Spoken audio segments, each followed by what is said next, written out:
Throughout history, humans have been drawn to the unknown, to the hidden corners where power and knowledge allegedly reside behind locked doors and secret handshakes. Today, we're diving into 7 of the most mysterious secret societies that have captivated imaginations for centuries. These groups have operated in the shadows, their rituals shrouded in secrecy, their true purposes debated by historians and conspiracy theorists alike. From medieval knights to elite university clubs, let's explore the fascinating world of history's most enigmatic organizations. Our journey begins in Victorian England, where a society emerged that would influence occult practices for generations to come. The Hermetic Order of the Golden Dawn was founded in 1887 by 3 Freemasons: William Robert Woodman, William Wynne Westcott, and Samuel Liddell Mathers. This wasn't your typical gentleman's club. The Golden Dawn focused on ceremonial magic, metaphysics, and the study of ancient mystical traditions. What made them particularly unique for their time was their acceptance of women as equals, something almost unheard of in Victorian secret societies. Their initiation ceremonies were elaborate theatrical performances involving Egyptian symbolism, Hebrew letters, and complex ritual magic. Members would progress through grades, each representing a deeper level of esoteric knowledge. The society claimed to possess ancient wisdom passed down from mystical traditions spanning thousands of years. Among their most famous members was the Irish poet William Butler Yeats, who joined in 1890. The organization attracted artists, writers, and intellectuals who were searching for spiritual meaning beyond conventional religion. Aleister Crowley, who would later become infamous as the wickedest man in the world, was also briefly a member before being expelled. The Golden Dawn's influence extended far beyond its membership numbers. Their magical system, combining elements of Kabbalah, tarot, astrology, and alchemy, became the foundation for modern Western ceremonial magic. Even after the original order fragmented around 1903 due to internal conflicts, splinter groups continued their practices, and many occult traditions today can trace their lineage back to the Golden Dawn's teachings. Next, we travel back to the medieval era, to one of history's most legendary secret societies, the Poor Fellow Soldiers of Christ and of the Temple of Solomon, better known as the Knights Templar. Founded around 1119 in Jerusalem during the Crusades, the Templars began with a simple mission: to protect Christian pilgrims traveling to the Holy Land. 9 knights took monastic vows of poverty, chastity, and obedience, establishing their headquarters on the Temple Mount in Jerusalem, which gave them their name.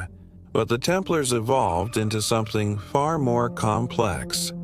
Within decades, they had become one of the most powerful organizations in medieval Europe. They developed an innovative banking system, allowing pilgrims to deposit funds in one country and withdraw them in another using encrypted letters of credit. This essentially made them the world's first international bankers. Their wealth grew exponentially. Nobles and kings donated land and treasures to the order.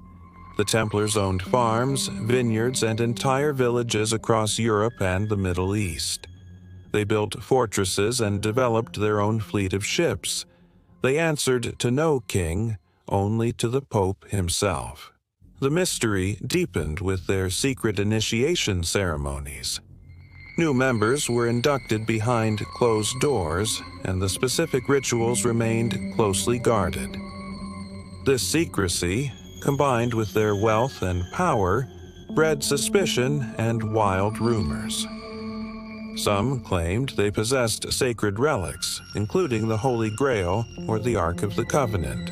Their dramatic downfall came on Friday, October 13th, 1307, when King Philip IV of France, heavily indebted to the Templars, orchestrated their arrest. Under torture, some knights confessed to heresy, idol worship, and other charges. Their last Grand Master, Jacques de Molay, was burned at the stake in 1314. But did the Templars really disappear? Legends persist that surviving knights escaped with their treasures, hiding them in locations from Scotland to North America. The mystery of what happened to the Templar fleet and their legendary wealth remains unsolved to this day. We've only just begun scratching the surface. In the next part, we'll uncover even more clandestine groups that have shaped our world from the shadows. Make sure you're subscribed and have notifications turned on so you don't miss it. Thanks for watching.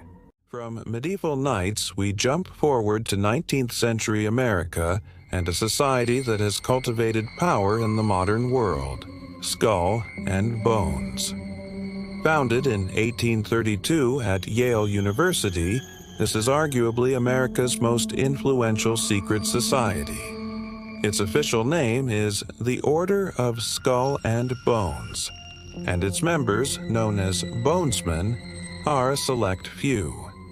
Each year, only 15 Yale juniors are tapped to join, making it one of the most exclusive clubs in American higher education.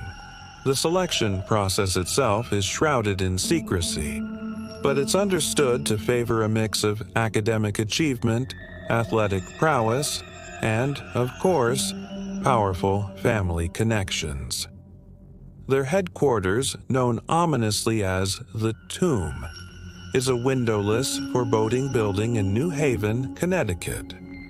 What goes on behind those thick walls remains largely unknown to the outside world.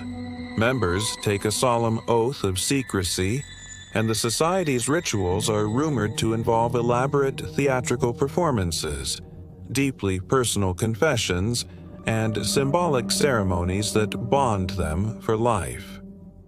But what truly makes Skull and Bones so fascinating, and concerning to some, is its membership roster. The list reads like a who's who of American power. We're talking 3 U.S. presidents, including William Howard Taft, George H.W. Bush, and George W. Bush. Supreme Court justices, cabinet members, top CIA officials, and titans of industry have all been Bonesmen. The Society's alumni network is extraordinarily powerful, with members often helping each other climb the ladders of business and politics. Critics see this as undeniable proof of an entrenched elite, a shadow government controlling American institutions from behind the scenes. Supporters, on the other hand, argue it's simply a prestigious networking organization that brings together talented and ambitious individuals. The debate rages on, but the Society's profound influence on American leadership is impossible to deny. And then there are the rumors. Oh, the rumors are wild. Some claim the Society possesses the skulls of famous historical figures, including the Apache leader Geronimo. Others describe bizarre initiation rituals involving coffins and the bearing of one's deepest secrets. The Society's symbol itself, a skull with the cryptic number 322 underneath it, has spawned countless theories about its hidden meaning, none of which have ever been confirmed. Now, let's travel back to the early 17th century, when a series of mysterious manifestos suddenly appeared across Europe.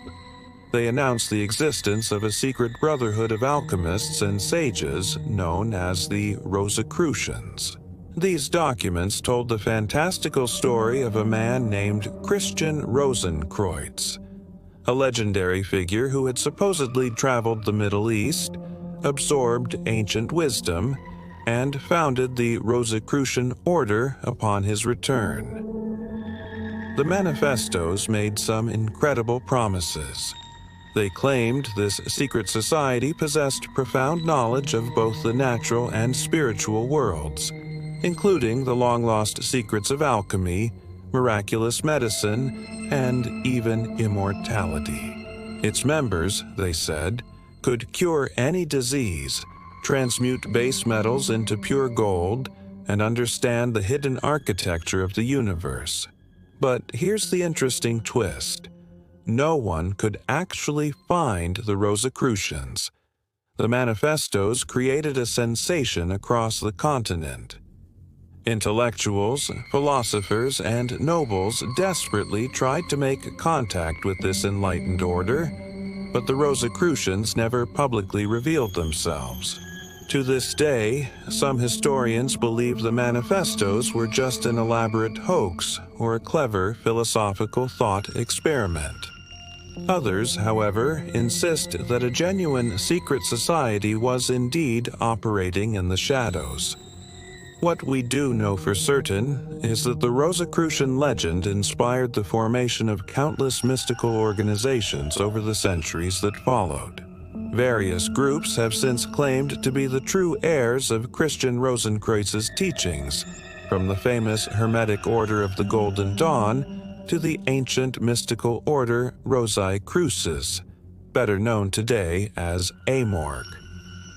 The Rosicrucian influence on Western esotericism is absolutely profound. Their core ideas about spiritual transformation, which beautifully blended Christian mysticism with ancient Hermetic philosophy, resonated deeply with people seeking a more personal, spiritual path outside of mainstream religion. Even famous thinkers like René Descartes and Sir Francis Bacon were rumored to have been influenced by or connected to Rosicrucian thought. The central symbol of the Rosicrucians, a rose blooming on a cross, perfectly represents this fusion of the spiritual and material worlds. Their teachings emphasize that unlocking hidden knowledge about nature and humanity could lead to a profound transformation of both body and soul. Whether the original society was real or a myth, the Rosicrucian legacy continues to inspire and influence mystical traditions around the globe. Finally, we arrive at the society that has probably sparked more discussion, speculation, and misunderstanding than any other: the Freemasons. With millions of members worldwide, they hold the strange distinction of being one of the most visible and, at the same time, most mysterious organizations in history. Freemasonry, as we know it today, emerged in the early 18th century, although many members claim their traditions trace all the way back to the master builders of King Solomon's Temple. The first official Grand Lodge was formed in London in 1717, and from there, the movement spread like wildfire across Europe and to the American colonies. In an era of rigid social hierarchies, Masonic lodges became radical new meeting places for Enlightenment thinkers. They were spaces where men from different social classes and backgrounds could gather as equals, as brothers, to discuss philosophy, science, and morality. Many of America's founding fathers were dedicated Masons, including George Washington, Benjamin Franklin, and Paul Revere. Masonic symbolism is so embedded in American history that it even appears on the U.S. dollar bill, fueling endless speculation about their hidden influence.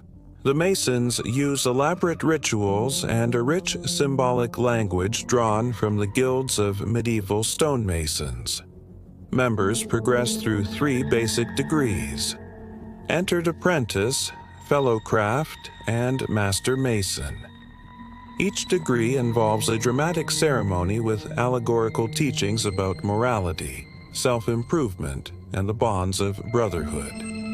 Their most recognizable symbol, the square and compass, represents virtue and the need to live a well-measured life.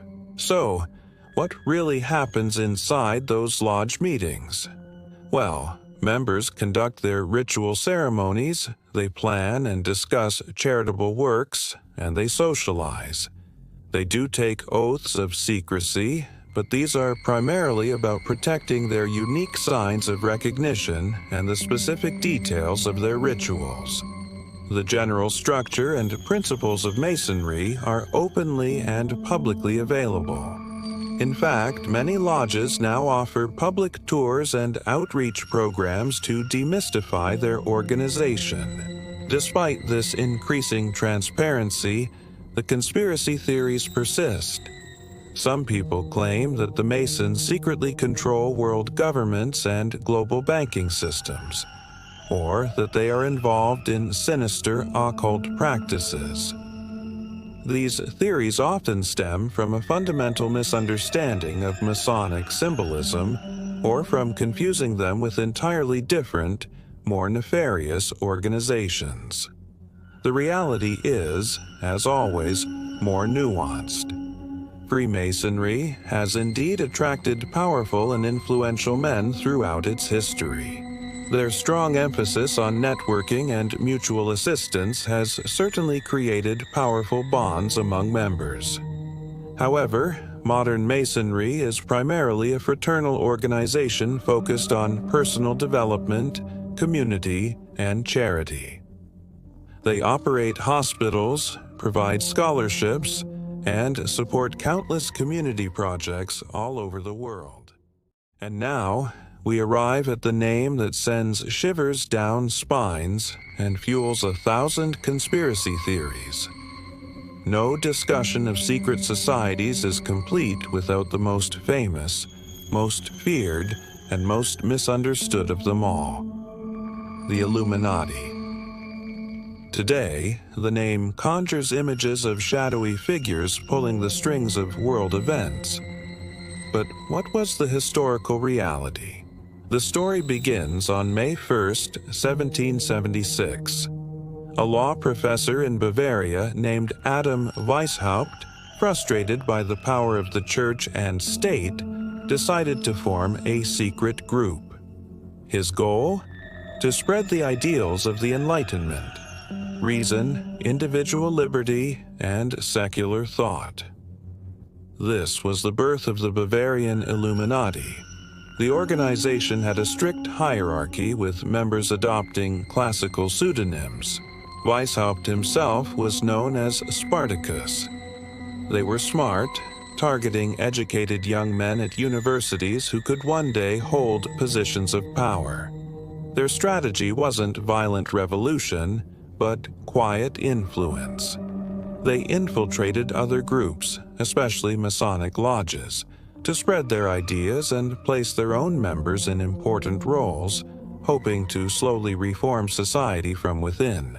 At their peak, the Illuminati had about 2,000 members across Europe, including influential writers and nobles.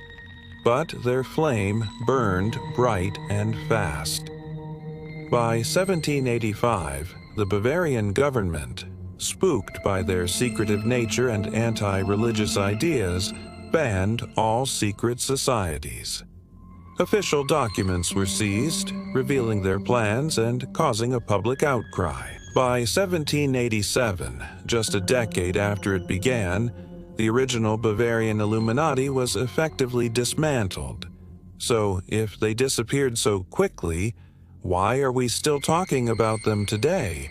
Because the legend was just getting started. As soon as they were suppressed, theories emerged that they had simply gone deeper underground. The French Revolution kicked these conspiracies into high gear, with some claiming the Illuminati had orchestrated the entire thing. Over the next 2 centuries, the myth grew. Authors and fringe groups kept the legend alive, claiming a hidden Illuminati controlled everything from global finance to politics. In the Internet age, these theories have exploded, with people seeing Illuminati symbols everywhere, from the back of a dollar bill to music videos. The truth is, the historical Illuminati sought influence through education, not world domination. They were a product of the Enlightenment, pushing back against the dogma of their time. Is it possible some version of the organization still exists? That's pure speculation. What's undeniable is that the myth of the all-powerful Illuminati has become infinitely more powerful than the real, short-lived society ever was. Now for our final and perhaps most obscure entry, the Hermetic Brotherhood of Luxor. While not a household name like the Illuminati, this 19th century society was incredibly influential, acting as a bridge that brought Eastern esoteric traditions to the Western world. Founded around 1870, the HB of L, as it was known, taught a unique blend of practical occultism. It combined Western Hermeticism with spiritual practices from Egypt and India. But unlike other Victorian magical societies focused on elaborate rituals, the HB of L emphasized direct mystical experience through meditation, visualization, and what they called internal alchemy. What's really fascinating is how they operated.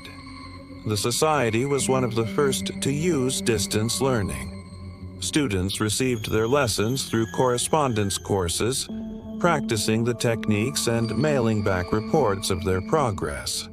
This clever method allowed them to maintain total secrecy while reaching members across continents. Adding to the mystery were its leaders. The society claimed it was guided by enlightened Eastern masters, or adepts, with advanced spiritual knowledge. Were these real people living in secret communities in Egypt or the Himalayas? Or were they non-physical, spiritual entities? The true identity of the founders is still debated by historians. One of the society's most famous students, Thomas Henry Burgoyne, wrote a book called The Light of Egypt, which laid out the HB of He.